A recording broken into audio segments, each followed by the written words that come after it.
If we did it practically, we knew we wouldn't be paying thousands upon thousands of dollars every minute that Mother is on screen. In VFX shots, we would just be paying somebody to make an incredible suit.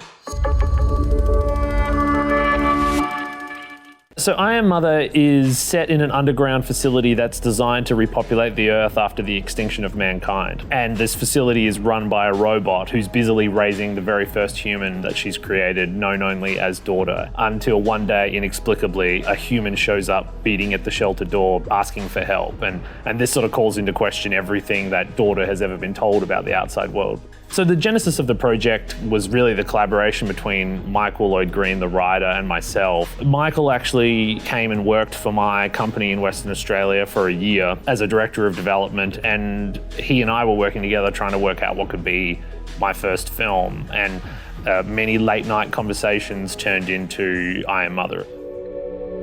Why aren't there any more children, Mother? There used to be, before the wars. I don't want to be a human. Why is that? They ruined everything. Humans can be wonderful. Then why did you only make one? So Steve Annis shot the movie. He is an absolute legend in my eyes. Like, I've been a big fan of his work in the commercials and music video space for a really long time. We knew that we were going to spend almost the entirety of the film in one location, so it was important to be able to find ways to mix it up, and that was about like the shot design and the way that we were covering scenes, but it was also going to be largely about the light. So I wanted the bunker to have a day mode and a night mode, and that they would be visually distinct from one another. And then we also have various distressed modes, like there are red alarms going off to do with fire events and orange alarms going off, and just different modes that sort of react to what's happening in the story, but also react to kind of what Daughter's going through. We also made the lighting built into the set. There's no hanging space lights or anything like that. The film is entirely lit by the LEDs that are built into the environment, and it allowed us to work really quickly. Because the film is like so hemmed in and claustrophobic, like I thought it was really important that at times that we could sort of float and move through the space, not in the least to just keep things dynamic and interesting, but also to keep them immersive. And I wanted the flexibility to be able to do that, and the only tool that really could was Steadicam. We had dollies, but they're inherently more restrictive in terms of needing to lay track, but with a Steadicam we could go anywhere we wanted. When it came to the look of the outside world, most low-budget films that sort of follow this model of three characters in one location, you never get to see outside. You know, like films like Cube or even Ex Machina, the characters inevitably cross the threshold towards the end of the film, but the camera never goes with them. And I wanted to subvert that expectation and actually go outside. And I wanted the outside world to really feel like a place that had been through hell that was being reborn.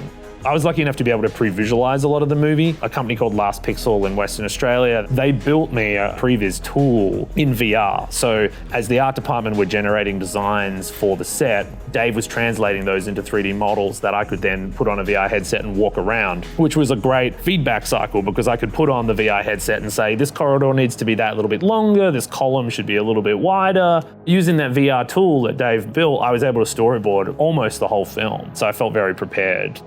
The process of creating Mother, the character, was like wildly collaborative. Luke Hawker from Weta oversaw the creation of the suit, which is such a big part of like Mother's performance, just visually what she looks like and her presence on set. But then he turned around and actually wore the suit and created the performance on set moment to moment. Rose Byrne provides the voice of Mother, and the film came to life in a whole new way when Rose got involved, in as much that like that really maternal loving energy, and that's driven by the physical performance that Luke's doing, particularly in the early part of the film, and what Rose is bringing to it vocally. The last part of that collaboration is Tim Domett, who's also from Weta, who's puppeteering Mother's face via remote control. So the movement of the secondary lights, as we'd call them, the smile lights, is something that he's doing on a controller. And likewise, the tilt of the eye, which was actually a really powerful element of Mother's performance, is something that Tim was doing. And the way that Luke and Tim were able to do that simultaneously was really amazing on set. Did you know there were people out there? I'm as surprised as you. This facility was designed by humans as a failsafe, programmed to activate in case of their extinction, to give humanity a second chance.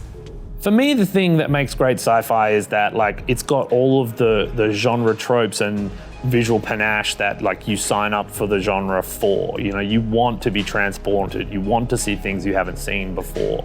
But then what makes it really great is when there's something beneath that glossy surface and that there's like a human emotion or a human insight or a human core that leaves the audience with something, that moves them. And all the better if in addition to that thing that hits you in the heart is something that can hit you in the head. It's thought-provoking. It sends the audience away wanting to talk about it with their friends. And that's certainly what I was trying to do with Mother. And I think that's something that we are emboldened to do here in Australia that studios in the US probably don't get the same opportunity to do. We get to make brave choices. So it's exciting to think that there'll be other things like that coming out from home. The film's online now, worldwide, via Netflix. I hope people can check it out and I hope that they like it.